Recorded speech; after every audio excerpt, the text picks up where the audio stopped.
Today we are driving the 2025 Chrysler Pacifica Hybrid S Appearance, but as always, let me give you a brief tour of the car before we get it out on the road. The Pacifica is a very practical and family-friendly minivan. The key fob is pretty traditional, and as you can see, there are a few extra buttons to control the power doors. There is also remote start. With the S Appearance model, you get a very sporty and aggressive design. There's a blacked-out grille, functional ventilation at the bottom, and you get these mostly LED headlights. They are going to have an LED projector-style headlamp, but you do get incandescent turn signals. Around the side, you're going to find these blacked-out 18-inch alloy wheels, which look quite good because the rest of the car has a lot of blacked-out chrome. There is a charge port right above that because this is plug-in hybrid, and for your mirrors, they're going to have heating, blind spot monitoring, and power folding. They will have a black mirror cap because this is the S Appearance model. This car also has the ability for you to kick underneath the car and the door will open. This can be very convenient if you have a lot of kids or groceries in your hands all the time.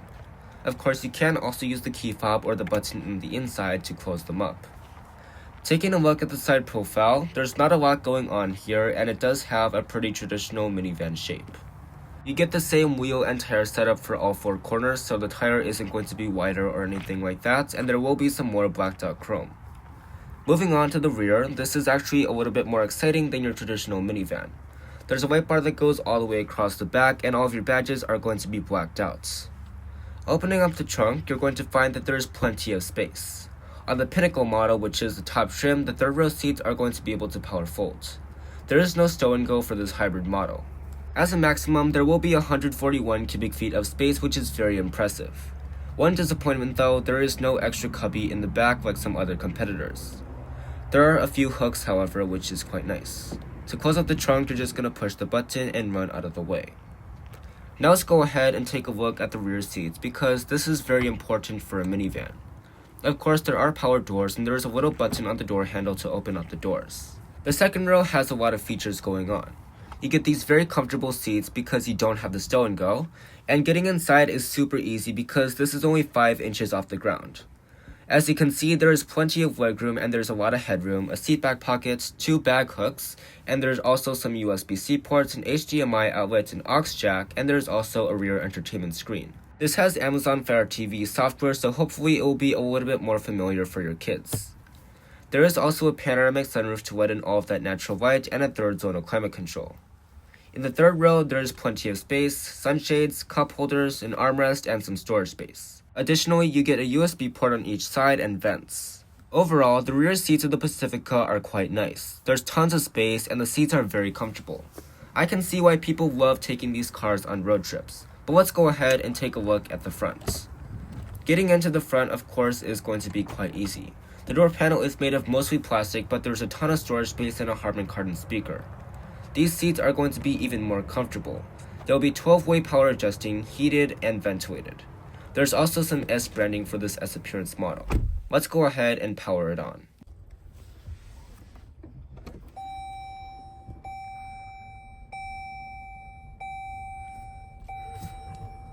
Now let's get into all of the details. The steering wheel has very easy to use controls and it will be weather wrapped and heated. The gauge cluster is pretty simple and it has been around for quite some time.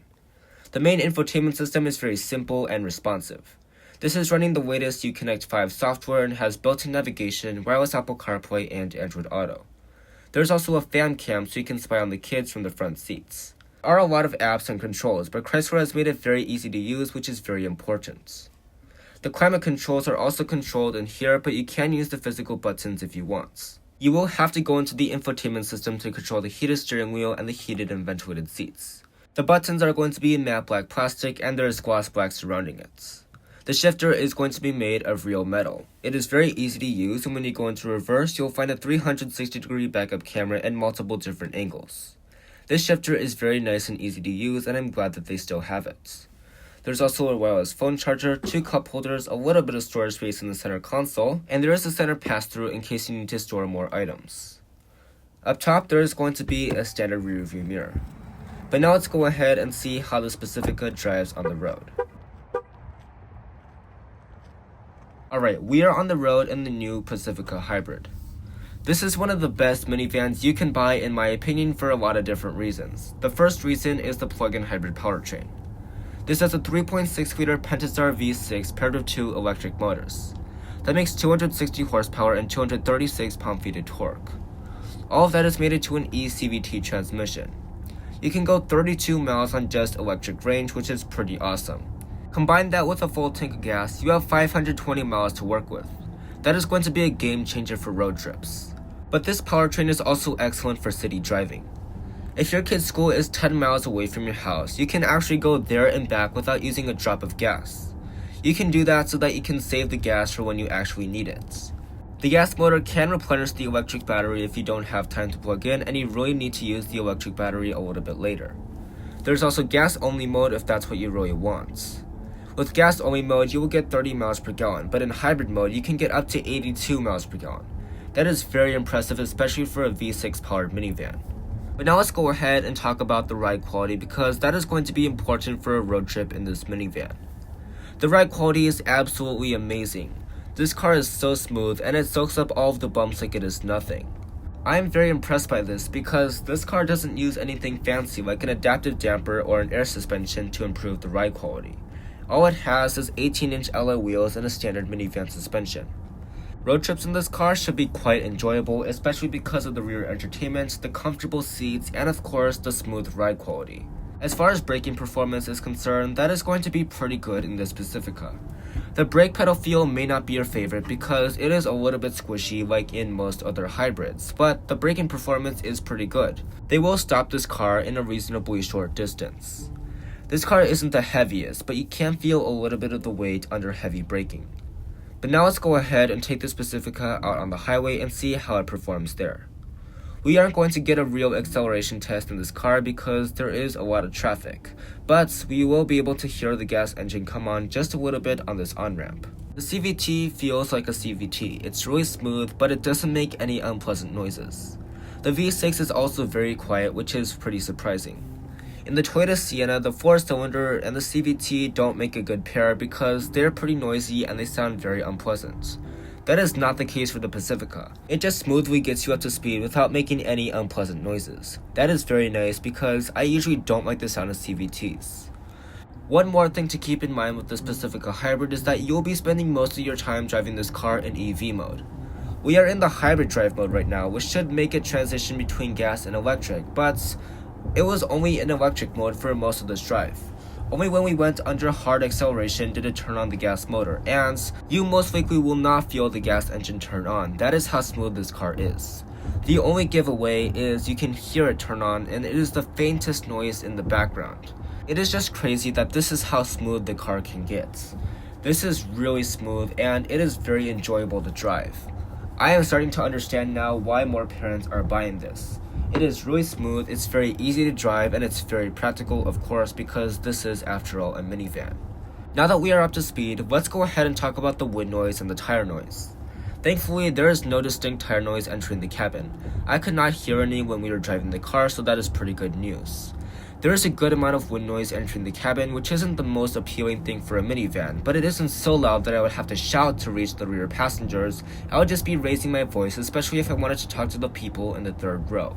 Surprisingly, there is no system to amplify your voice to the rear passengers. It would definitely make it easier to connect with the rear passengers if you are driving on the highway and it is very loud.